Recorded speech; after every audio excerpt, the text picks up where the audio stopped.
Hello everyone, welcome back to my channel. हमारी ये video B Ed first year philosophical and sociological perspective of education या फिर शिक्षा के दार्शनिक और समाजशास्त्रीय परिप्रेक्ष्य की थर्ड वीडियो है। बाकी दो वीडियो आपको प्लेलिस्ट में मिल जाएगी, आप वहाँ से देख सकते हैं। पिछली वीडियो में हमने एजुकेशन या फिर शिक्षा के उद्देश्य पढ़े थे। इस वीडियो में हम पढ़ेंगे टाइप्स ऑफ एजुकेशन। एजुकेशन कितने प्रकार की होती है, शिक्षा कितने प्रकार की होती है। तो चलिए स्टार्ट करते हैं। यहाँ पर देखिए, education is perceived in a variety of ways, forms and categories depending upon individual and society needs and aspirations. तो यहाँ पर देखिए, व्यक्तिगत और समाज जरूरतों और आकांक्षाओं के आधार पर शिक्षा को विभिन्न तरीकों, रूपों और श्रेणियों में माना जाता है या फिर बांटा जाता है। Education goes beyond what takes place within the four walls of the classroom. तो क्लासरूम की चार दीवारी से बाहर भी एजुकेशन होती है, सिर्फ ये चार दीवारी तक सीमित नहीं होती। A child gets the education from his experience outside the school as well as from those within on the basis of these factors. There are three main types of education, namely formal, informal and non-formal. Each of these type is discussed below. इसके बारे में हम discuss करेंगे। तो ये आप definitions ज़रूर लिख लीजिए, उसके बाद ही आप अपना आंसर स्टार्ट करें। लॉन्ग टर्म में आएगा अगर ये क्वेश्चन तो फिर आपको पूरी चीज़ें लिखनी है। अगर शॉर्ट में आता है तो आपको एक दो डेफिनेशन लिखकर फिर मेन पॉइंट्स लिख देने हैं। हिंदी में देखिए, शिक्षा के प्रकार। शिक्षा कक्षा की चार दीवारों तक ही सीमित नहीं रहती। एक बच्चे को इन कारकों के आधार पर स्कूल के बाहर के अनुभवों के साथ साथ औपचारिक, अनौपचारिक और गैर औपचारिक तीन प्रकार की शिक्षाएं हैं। इनमें से प्रत्येक प्रकार की चर्चा नीचे की गई है, आगे देखिए। तो पहली शिक्षा होती है फॉर्मल एजुकेशन। तो फॉर्मल एजुकेशन क्या होता है, इसको हिंदी में आप औपचारिक शिक्षा भी बोलते हैं। तो formal education usually takes place in the premises of school. तो फॉर्मल एजुकेशन जैसे कि हम नाम से ही समझ रहे हैं, इसको एक फॉर्मल बेसिस पर प्रोवाइड किया जाता है, जैसे कि इसको स्कूल के प्रेमिसेस में, ओके, स्कूल कॉलेज कहीं भी वहाँ पर इसकी पढ़ाई की जाती है। वेयर अ पर्सन में लर्न बेसिक एकेडमिक और ट्रेड स्किल्स। तो ऐसी जगह जहाँ पर बच्चे बेसिक भी पढ़ सकते हैं, एकेडमिक सीख सकते हैं या फिर ट्रेड स्किल, ये सभी फॉर्मल एजुकेशन के अंडर आता है। तो ट्रेड स्किल जैसे कोई professional course. Small children often attend a nursery और kindergarten but often formal education begins in elementary school and continues with secondary school. जो छोटे बच्चे होते हैं वो नर्सरी और किंडरगार्टन में पढ़ते हैं फॉर्मल एजुकेशन के लिए, लेकिन जो फॉर्मल एजुकेशन है वो बेसिकली एलिमेंट्री स्कूल से स्टार्ट होती है और सेकेंडरी स्कूल तक ये चलती रहती है। हिंदी में देखिए, औपचारिक शिक्षा आमतौर पर स्कूल के परिसर में ही होती है, जहां व्यक्ति बुनियादी शैक्षणिक या व्यापार कौशल सीख सकता है।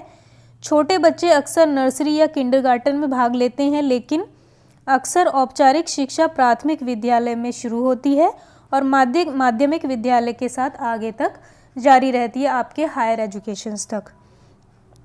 यहाँ पर देखिए, पोस्ट सेकेंडरी एजुकेशन और higher education is usually at a college और university which may grant an academic degree. It is associated with a specific stage and is provide under a certain set of rules and regulations. तो आपकी जो elementary education, elementary school, उसके बाद secondary school, उसके बाद आप higher education के लिए जाते हैं। तो आप हिंदी में देखिए, माध्यमिक शिक्षा या उच्चतर शिक्षा। आमतौर पर यह शिक्षा कॉलेज या विश्वविद्यालयों में होती है जो शैक्षणिक डिग्री प्रदान करती है। मान लीजिए आप कोई भी डिग्री कोर्स करते हैं, बीए, बीकॉम, तो आपको बाद में एक डिग्री मिलती है। ये सब डिग्री कोर्सेज होते हैं। यह एक विशिष्ट चरण के साथ जुड़ा हुआ है और नियमों और विनियमों के साथ ये एक निश्चित सेट के तहत प्रदान किया जाता है, ओके। तो आपको इससे क्या समझ में आया, जो फॉर्मल एजुकेशन होती है वो स्कूल, कॉलेज, तक सीमित रहती है, स्कूल कॉलेज या फिर इंस्टीट्यूशंस तक सीमित रहती है, और यहाँ पर आप बेसिक एकेडमिक और ट्रेड स्किल सीखते हैं। तो ये आपको समझ में आ गया। अब आगे देखिए, अब हम इसके फीचर्स और कैरेक्टरिस्टिक देख लेते हैं। औपचारिक शिक्षा की विशेषताएं क्या होती हैं, और इंग्लिश में फीचर्स और कैरेक्टरिस्टिक्स ऑफ फॉर्मल एजुकेशन। तो आप यहाँ पर देखिए, it is given by specially qualified teachers. तो ये किसके द्वारा प्रोवाइड की जाती है? स्पेशली क्वालिफाइड टीचर्स, जो टीचर्स बहुत ज़्यादा योग्य होते हैं। यह शिक्षा विशेष रूप से योग्य शिक्षकों द्वारा दी जाती है। ऐसा तो है नहीं कि किसी को भी स्कूल में भेज दिया जाएगा पढ़ाने के लिए, चाहे उसको कुछ आता भी नहीं हो। यहाँ पर टीचर्स भी कहीं ना कहीं फॉर्मल एजुकेशन की बेसिस पर ही वो टीचर बने हैं, और वो टीचर जो योग्य होते हैं, इस लायक होते हैं, उनको ही फॉर्मल एजुकेशन प्रोवाइड करने के लिए हायर किया जाता है। It is systematic and it's system is quite strict. यह व्यवस्थित रूप में होती है और काफ़ी सख्त होती है। मतलब बहुत सारी चीज़ें आपको इसमें फॉलो करनी होती है, जैसे एग्ज़ाम्स होते हैं, टेस्ट होते हैं, उसके बाद फाइनल एग्ज़ाम होते हैं, आपको बहुत सारे असाइनमेंट्स बनाने होते हैं, प्रोजेक्ट्स बनाने होते हैं। तो इस तरह से इसमें बहुत सारे रूल्स और रेगुलेशंस होते हैं। Learners have to follow the time table specified by school और कॉलेज। तो इसमें क्या होता है, जो शिक्षार्थी होते हैं, यानी कि जो बच्चे होते हैं जो स्कूल में या कॉलेज में पढ़ने के लिए जाते हैं, तो स्कूल कॉलेज या विद्यालय द्वारा निर्दिष्ट समय सारिणी, यानी कि उनके द्वारा जो टाइम टेबल दिया जाता है उसका पालन करना होता है। जैसे आप स्कूल जाते हैं तो आपको एक टाइम टेबल दे दिया जाता है, उसके अकॉर्डिंग ही आपको पढ़ाई करनी होती है, उसके अकॉर्डिंग आपको स्कूल में बुक्स लेके जाना होता है, तो उस टाइम टेबल का आपको फॉलो करना होता है। एग्ज़ाम का आपका टाइम टेबल मिलता है, उसको आपको फॉलो करना होता है। तो इस तरह से समय सारणी इसमें निर्धारित की जाती है। अब आगे देखिए, there is a provision of examination and certification in it. तो इसमें परीक्षा और प्रमाणन का प्रावधान होता है।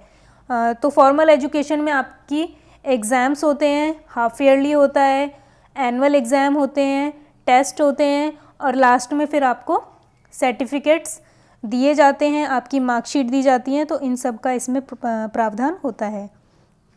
It cultivates knowledge and skill in an individual. यह व्यक्ति में ज्ञान और कौशल को विकसित करती है। तो जो एजुकेशन होती है वो इंसान को स्किल्ड बनाती है, उसको नॉलेज प्रोवाइड करती है, ज्ञान प्रोवाइड करती है, और उसको आगे बढ़ने के लिए कौशल प्रदान करती है। It is expensive. यह शिक्षा सॉरी मैंने यहाँ पर लिखा नहीं है, महंगी होती है। ओके, ये इसका एक ड्रॉबैक भी हम कह सकते हैं, और इसका हम फीचर भी बोल सकते हैं। तो यह शिक्षा महंगी होती है, आपको हर महीने फ़ी पे करनी होती है स्कूल में, कॉलेज में, जहाँ भी आप पढ़ते हैं। ओके, 7th पॉइंट देखिए, institutions are managerially and physically organized. यहाँ पर जो संस्थान होते हैं, चाहे आपका स्कूल हो, कॉलेज हो या यूनिवर्सिटी हो, संस्थान प्रबंधकीय और शारीरिक रूप से संगठित होते हैं। सब कुछ ऑर्गेनाइज्ड वे में रहता है, सब कुछ सिस्टमेटिक वे में रहता है। It meets the philosophical, sociological, economical and political demands of society. तो देखिए, जो शिक्षा होती है वो क्या करती है, हमारी जो भी नीड्स होती हैं, जैसे हमारी फिलोसफिकल नीड है, सोशोलॉजिकल नीड है, मतलब इन फील्ड्स में हमको जॉब कब मिलती है, तब हम फॉर्मल एजुकेशन लेते हैं, पढ़ाई करते हैं। तो जितनी भी हमारी इकोनॉमिक नीड्स हैं, सोशोलॉजिकल नीड्स हैं, पॉलिटिकल डिमांड्स हैं, उसको कौन पूरा करता है, इनकी डिमांड्स को कौन पूरा करता है, फॉर्मल एजुकेशन। अगर आप अच्छे से पढ़ाई नहीं करेंगे, तो मान लीजिए कि कोई भी पढ़ाई नहीं करता है, पूरे कंट्री में कोई पढ़ाई नहीं करता है, तो कहाँ से आपको डॉक्टर्स मिलेंगे, कहाँ से आपको इंजीनियर्स मिलेंगे। तो इस तरह से आपकी किसी भी तरह की नीड पूरी नहीं होगी। इसी तरह हिंदी में देखिए, यह समाज के दार्शनिक, समाजशास्त्रीय और राजनीतिक मांगों को पूरा करती है। आगे देखिए, it prepares teachers, attorneys, doctors, engineers, scientist and technicians. तो आप फॉर्मल एजुकेशन यानी कि औपचारिक शिक्षा की वजह से ही टीचर्स आपको मिल पाते हैं, अटर्नीज मिल पाते हैं, डॉक्टर्स, इंजीनियर, साइंटिस्ट। तो ये सब आपको कहाँ से मिले हैं? इन्होंने कहीं ना कहीं फॉर्मल एजुकेशन ली है, वहाँ पर पढ़ाई की है, एग्ज़ाम्स पास किए हैं, ट्रेनिंग ली है, अप्रेंटिस की है, उसके बाद कहीं जाकर वो अब इस प्रोफेशन में आए हैं। तो ये इनको प्रिपेयर किसने किया? ऐसा तो है नहीं कोई कि 2 साल का बच्चा है और थोड़े दिन बाद वो बड़ा हुआ और टीचर बन गया या डॉक्टर बन गया या कुछ भी बन गया। तो ऐसा नहीं होता, ये सब फॉर्मल एजुकेशन के थ्रू ही ये इस प्रोफेशन इनको मिला है। तो यह शिक्षकों, वकीलों, डॉक्टरों, इंजीनियरों, वैज्ञानिक और तकनीशियनों को तैयार करता है। तो जितने भी प्रोफेशन होते हैं सब ऑलमोस्ट फॉर्मल एजुकेशन की वजह से ही प्रिपेयर हो पाते हैं। आगे देखिए, aims, curriculum and methods of teaching are pre determined.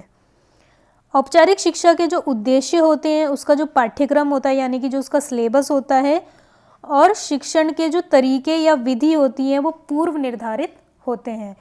उनको प्री डिटरमाइन होते हैं कि क्या पढ़ाया जाना है, किस तरह से पढ़ाया जाना है, सब कुछ पहले से ही इसको प्लान कर दिया जाता है।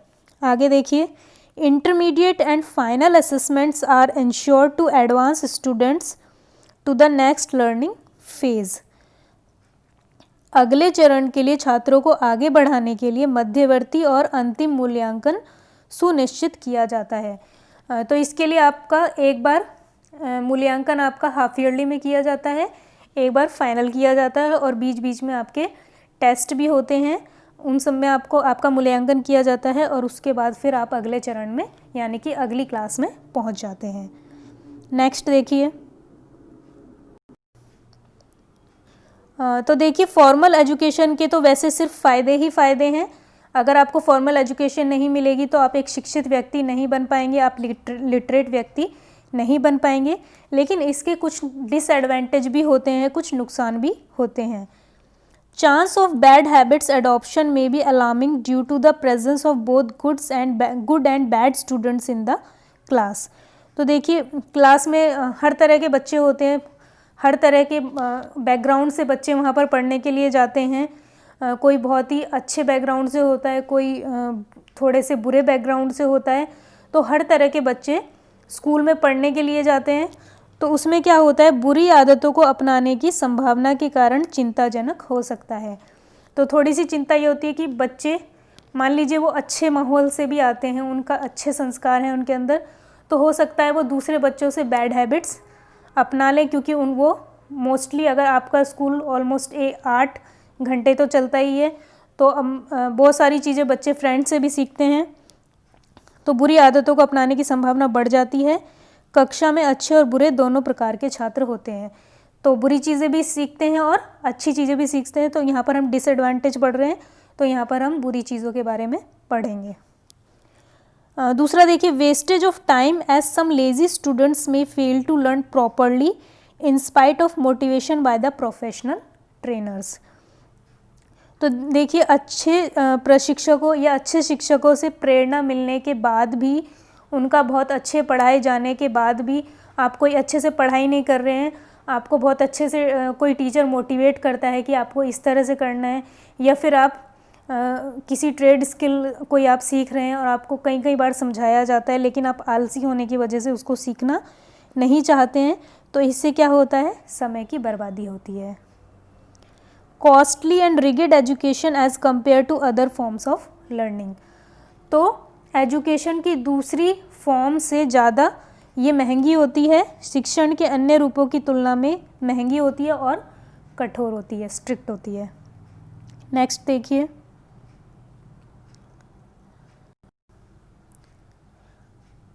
तो अभी तो आपने पढ़ा था फॉर्मल एजुकेशन के बारे में, अब हम इसका दूसरा टाइप पढ़ेंगे जो कि है इनफॉर्मल एजुकेशन या फिर अनौपचारिक शिक्षा। तो informal education is when you are not studying in a school. वहाँ पर आपको स्कूल प्रेमिसेस की ज़रूरत होती थी, यहाँ पर स्कूल की कोई ज़रूरत नहीं होती है। And do not use any particular learning method In this type of education, conscious efforts are not involved. It is neither pre-planned and nor deliberate. It may be learned at some marketplace, hotel or at home.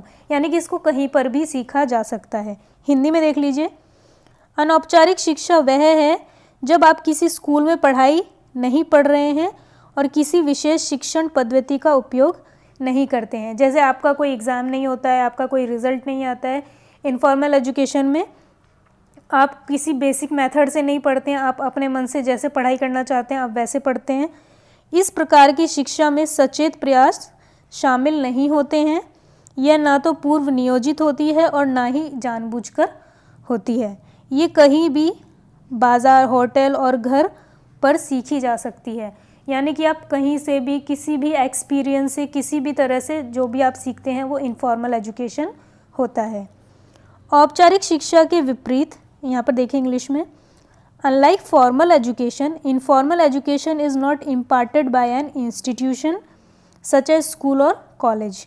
Informal education is not given according to any fixed timetable. There is no set curriculum required. Informal education consists of experiences and actually living in the family. औपचारिक शिक्षा के विपरीत अनौपचारिक शिक्षा school या college जैसी संस्था द्वारा प्रदान नहीं की जाती है. अनौपचारिक शिक्षा किसी निश्चित समय सारणी के अनुसार नहीं दी जाती है. कोई निर्धारित पाठ्यक्रम की आवश्यकता नहीं है. अनौपचारिक शिक्षा में अनुभव होते हैं और वास्तव में परिवार या समुदाय में रहते हैं. तो आप अपने परिवार, अपने समुदाय, अपने फ्रेंड्स, सोशल मीडिया, इन सब से जो भी सीखते हैं वो आपकी इनफॉर्मल एजुकेशन होती है. फॉर एग्ज़ाम्पल, तो एग्ज़ाम्पल के लिए आप इंग्लिश में लिखिए, after birth man comes into contact with numerous people. Hindi में भी लिखते जाइए. जन्म लेने के बाद जो इंसान होता है, जो मनुष्य होता है, वो बहुत सारे लोगों के कांटेक्ट में आ जाता है. उसके बहुत सारे रिलेटिव्स होते हैं और बहुत सारे लोगों के कांटेक्ट में वो आता है. ही और शी लर्न्स देयर डायलेक्ट और लैंग्वेज. वो उनके बोलने के तरीके और उनकी भाषा सीखने लग जाते हैं, समझने लगते हैं. Man comes into lifestyle and eating habits and other things by imitation. तो आपने बच्चों को देखा होगा कि जिस तरह से आप खाते हैं, जिस तरह से आप बिहेव करते हैं, बच्चे उन चीज़ों को बहुत जल्दी सीख लेते हैं. तो ये सब भी जो आपके आसपास की चीज़ें देखकर आप जो सीख लेते हैं उसको भी इनफॉर्मल एजुकेशन कहा जाता है. तो इनफॉर्मल एजुकेशन आपके बर्थ लेने के साथ ही शुरू हो जाती है. आगे देखिए, अब हम इसकी विशेषताएं पढ़ लेते हैं, कैरेक्टरिस्टिक पढ़ लेते हैं. Characteristic and features of informal education. अनौपचारिक शिक्षा की विशेषताएं. It is life long process and most effective. आप यहाँ पर प्रोसेस भी लिख लें. यह आजीवन चलने वाली प्रक्रिया है और सबसे प्रभावी है. तो देखिए, इनफॉर्मल एजुकेशन आपकी लाइफ टाइम चलती है. फॉर्मल एजुकेशन तो एक समय के बाद आप ख़त्म कर देते हैं, लेकिन informal education life time experiences से जो भी आप सीखते हैं, देखते हैं, समझते हैं, वो सब हमेशा आपकी डेथ के साथ तक ये चलता रहता है. It has no definite syllabus. इसमें कोई पाठ्यक्रम नहीं होता है, कोई निश्चित पाठ्यक्रम नहीं होता है कि आपको ये पढ़ना है या फिर ये पढ़ना है. जैसे आप सोशल मीडिया से पढ़ते हैं, वहाँ पर आपके पास कोई रेस्ट्रिक्शन नहीं होती है कि आपको ये पढ़ना है, इस तरह से पढ़ना है, इतने टाइम पे पढ़ना है. उसमें कोई आपका एग्ज़ाम नहीं होता है. तो इसी तरह से इनफॉर्मल एजुकेशन होती है. It is not preplanned and has no time table. यह पूर्व नियोजित नहीं होती है और इसकी कोई समय सारणी भी नहीं होती. आपको कोई टाइम टेबल इसमें नहीं होता है कि इस तरह से आपको पढ़ना है, आप पर कोई बाउंडेशन नहीं होती है. It is independent of boundary walls. यह दीवारों की सीमा से स्वतंत्र होती है. ये चार दीवारी के अंदर नहीं दी जाती है. इसको आप कहीं पर भी सीख सकते हैं. Real life examples of learning. तो ये सीखने का वास्तविक जीवन का उदाहरण है. आप इसमें जो भी सीखते हैं वो वास्तविक जीवन से सीखते हैं. No fee are required. तो देखिए, इसमें फीस की ज़रूरत नहीं होती, कोई शुल्क की आवश्यकता इसमें नहीं होती है. जैसे आपको फॉर्मल एजुकेशन में हर महीने फ़ी पे करनी होती है वहाँ से फिर टीचर्स को सैलरी मिलती है, तो इस तरह से जो एक्सपेंसिव वो हो जाती है। तो यहाँ पर किसी फ़ीस की ज़रूरत नहीं होती है, आपको अपने पेरेंट्स से कुछ सीखने के लिए फ़ी पे नहीं करनी होती। आप किसी से कुछ देख रहे हैं, आप उसकी तरह बनना चाहते हैं, उसकी तरह कुछ बोलना चलना चाहते हैं इस तरह से, तो आपको उसमें कोई फ़ी पे करने की ज़रूरत नहीं है। Less costly and time efficient process, कम खर्चीली और समय कुशल प्रक्रिया। तो इसमें ज़्यादा खर्चा नहीं लगता है और ये बहुत ही समय प्रभावी होती है, टाइम एफिशिएंट प्रोसेस होती है। You can get from any source such as media, friends, family, experiences. तो आप इसे किसी भी स्रोत से प्राप्त कर सकते हैं, जैसे मीडिया, परिवार, साथी, अनुभव आदि। तो मीडिया से आपको जो भी सूचना मिलती है वो सब भी इनफॉर्मल एजुकेशन होती है। Okay. Certificates, degrees are not involve, इसमें कोई प्रमाण पत्र या डिग्री शामिल नहीं होती है। No stress for learning new things, तो नई चीज़ों को सीखने के लिए किसी तनाव की ज़रूरत नहीं होती है। जैसे आप स्कूल में जाते हैं कि आपके ऊपर एक प्रेशर रहता है कि आज आपको मैथ्स में ये वर्क पूरा करना ही है, कल आपको ये चेक कराना है, आपके इतने मार्क्स कम आए हैं, तो इसमें इस तरह का कोई प्रेशर नहीं होता है। अब लास्ट में हम क्या देख लेते हैं, इसके डिसएडवांटेज। सॉरी, मैंने यहाँ पर लिखा नहीं है, तो इसके डिसएडवांटेज क्या है इनफॉर्मल एजुकेशन के, नुकसान।